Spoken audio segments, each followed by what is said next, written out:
Alright folks, in the spirit of exploring the history of various necessities for survival across the Walking Dead universe, today I wanted to take a look at the evolution of food and agriculture for those braving the Wasteland throughout the years. In the early days of the outbreak, a single can of spaghetti rings could mean the difference between life and death. Many had to rely on scavenging, hunting, or sustaining themselves with less than ideal meals or risk dying of starvation. But as survivors began banding together to form small communities, farming and trade started to become a more common and sustainable path of survival, which had only evolved come the modern day, as the emergence of super colonies would redefine the way food was produced and distributed throughout the wasteland while gradually pushing the threat of starvation to the past. So today, I wanted to discuss what led to each shift in the status quo, the most prevalent forms of food in each era,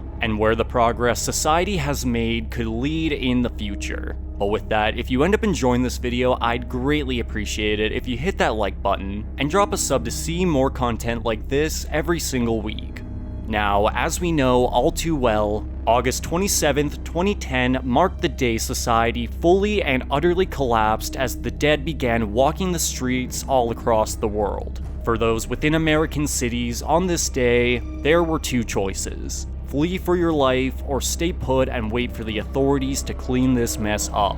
Regardless of your decision, the first couple days after Monument Day would see most relying on whatever food they had purchased in the days before, more than likely starting with perishable foods as the power grids would go dark that very night, leading to melting freezers and warming fridges for those who stayed behind. If you were lucky enough to hunker down and survive until the morning of the 28th, there's a chance you would see the military enter your neighborhood and set up safe zones to act as bases as they moved in to combat the dead on the ground, which luckily meant you were going to be delivered supply drops complete with fresh water and canned goods from the soldiers for the first 12 days post-outbreak. However, if you weren't on the inside of these fences, you would be marked as a threat and hunted down by the army before starvation could even set in. However, on the night of September 9th and the morning of the 10th, those in the safe zones who thought they were the lucky ones would be greeted by the sound of soldiers fleeing and helicopter blades flying over their city.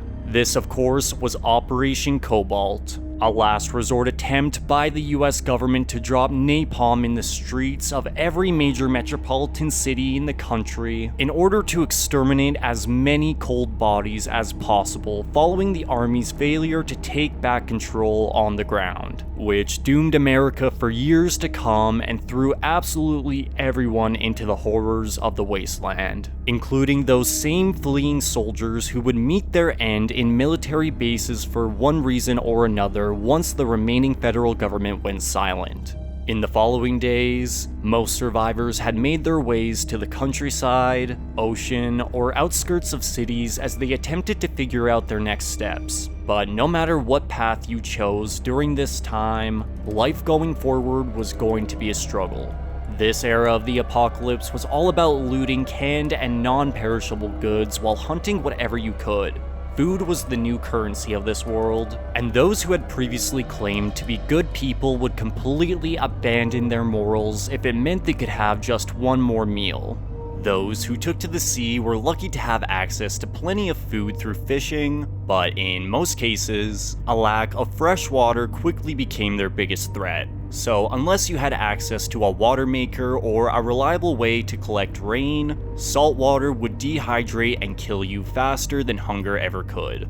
The countryside left you with forests to hunt, but little infrastructure to loot for canned goods, weapons, or medicine. And being on the outskirts of cities meant you were closer to scavenging sites to tap once the flames settled, but put you directly in the path of walkers and plunderers looking for their next meal all the same. That is, if the fires of Operation Cobalt didn't spread to the surrounding area you were taking shelter in, burning you and your camp away without mercy.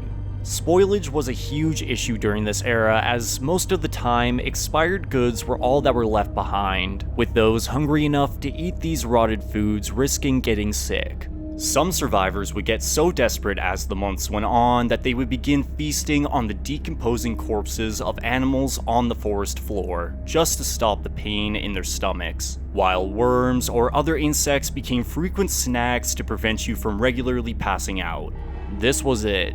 This was your life now. As far as you could tell, nothing was left out there anywhere, and you were either gonna have to adapt or fade away all the same. Some just couldn't take this reality and gave up, but those who were stubborn, strong, or lucky enough to push through this disgusting and unsustainable way of life would eventually begin banding together and building back a sense of civility. By a year or so in, many basic buildings or houses had already been tapped for supplies, so once a base was established and defenses constructed, many groups would either begin exploring for loot deeper in the wasteland in more dangerous areas, or begin planting crops and raising livestock found in the woods. The few groups attempting to survive in the ruins of cities would occasionally turn to farming on rooftops to sustain themselves, but these were pretty few and far between. Most of these communities would fall within a couple years, as raiding was an extremely common occurrence. Simply put, others wanted what they had, but those who were able to avoid conflict or build back their losses would begin a new era in the wasteland. By 2 years in, these communities would figure out their strengths and weaknesses. Some, such as Alexandria, would have a high stockpile of weapons, while others, such as Hilltop, had a surplus of food. So with a mutual interest in survival, some of these communities would begin forming trade routes between settlements and establishing allyships in spite of the anarchy. However, this way of life was not universal. The means to farm were available for those looking for them, but for one reason or another, some groups had taken a much more sinister approach to survival. In the darkest cases of horror within the wasteland, cannibalism had become a very real threat, and I don't just mean in terms of getting eaten, but falling into the desperation of eating others yourself. Take Terminus, for example. Survivors were lured from all corners of Georgia to an abandoned train yard and compound with the prospect of finding sanctuary, only to be systematically trapped, butchered, and eaten by its residents. This was partially as a result of starvation, but also an act of revenge for those who wronged them in the past, which really emphasized how dark humanity can go when left unchecked. The termites could have set up traps for animals or organized hunting teams, but it seems they wanted to live this kind of life. Although, not every hostile group was looking to kill you, or at least all of you. Instead, some were looking to condemn you to servitude for their own benefit. Of course, I am referring to Negan and the Saviors, a rather large and organized group in the Washington, D.C. area who thrived by ambushing communities and subjecting them to the rule of law by force. They had operated by murdering one beloved community member in a public setting before disarming each settlement, as those unfortunate enough to fall into their control would have to provide half of their grown, traded, or looted supplies in exchange for not being killed. Partially because Negan just thought he could, but also because their home base, the Sanctuary, was a factory that just couldn't grow its own crops, especially with the Savior's large population, which really emphasized how important it was to pick a home that was capable of being self-sustaining. Some communities, like the Kingdom, would rebel by attempting to weaponize their food production by feeding pigs walker meat in order to make the Saviors sick. However, in time, these settlements who had grown by working together would have enough, as these subtle acts of rebellion evolved into an all-out war, with our survivors eventually coming out victorious and securing a future through unity as Negan was arrested and the Saviors defeated. Regardless of how you felt about Negan and his methods, you can't deny he was the king of spaghetti. What followed this victory was a series of time jumps as our survivors entered a more medieval era. Gas had become far too degraded to utilize, so old world constructs such as windmills would be created to generate energy, and by extension, produce goods such as bread. But by the 10-year mark, The communities had accumulated a rather large population with their limited production, so the priority was quantity over quality.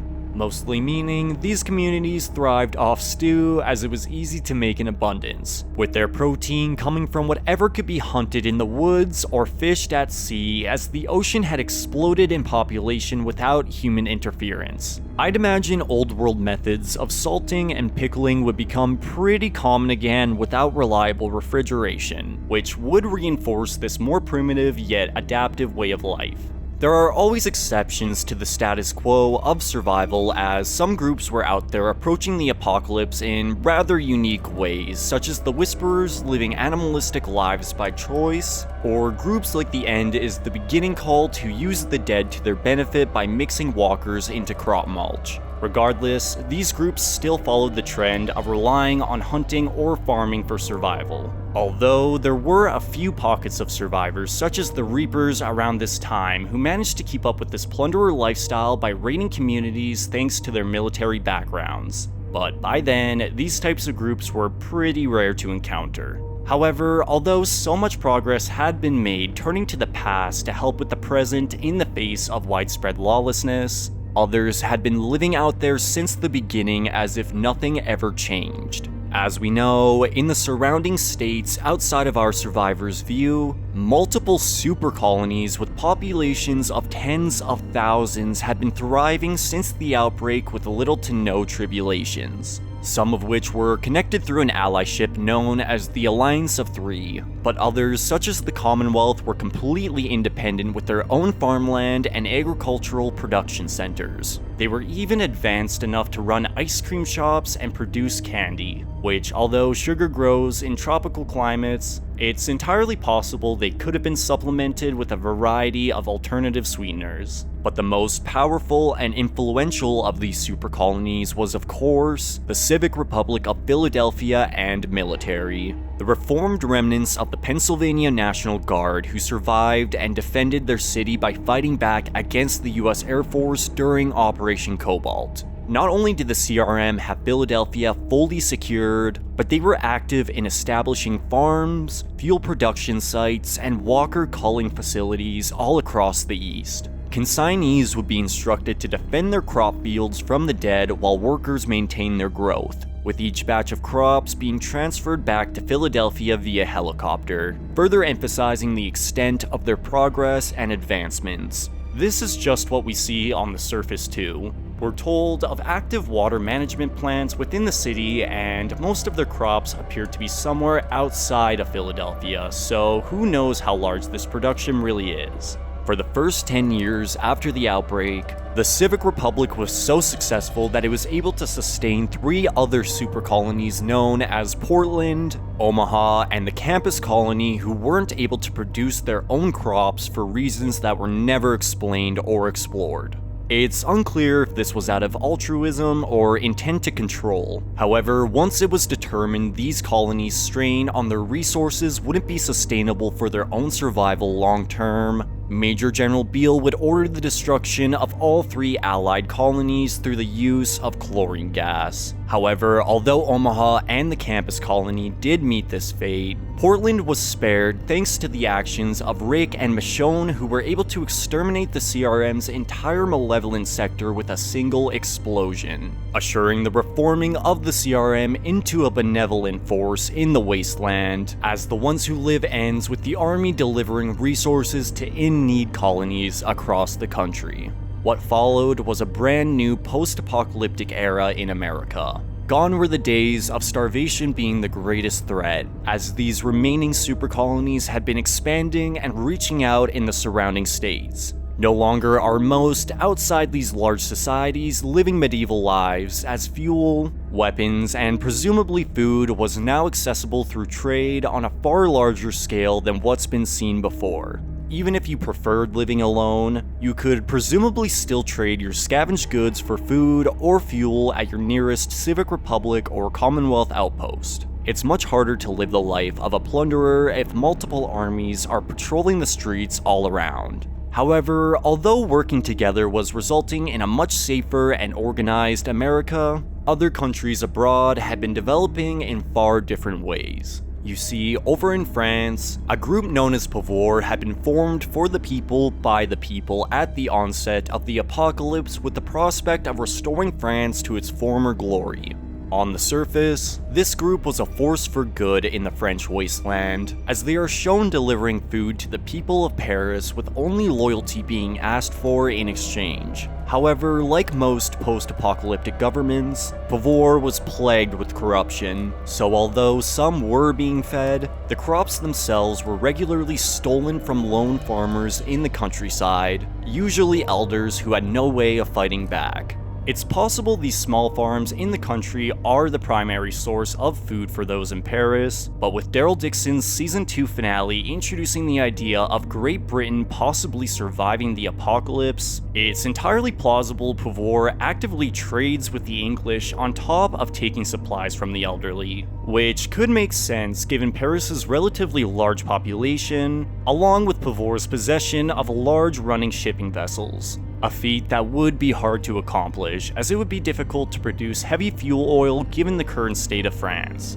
It seems, outside of America, a sort of re-globalization event is beginning to occur. As it's been said, England is still a hub for sea travel, as we see with the boats intended to take Daryl back to America. So perhaps it'll only be a matter of time before colonies in Great Britain and France are actively trading goods with America again. And not just walkers for experiments, but an actual global trade network for exchanging resources. Although that clearly isn't happening anytime soon, as by the modern day, with Dead City taking place roughly 17 years post-outbreak, there are no signs of further contact with any other country.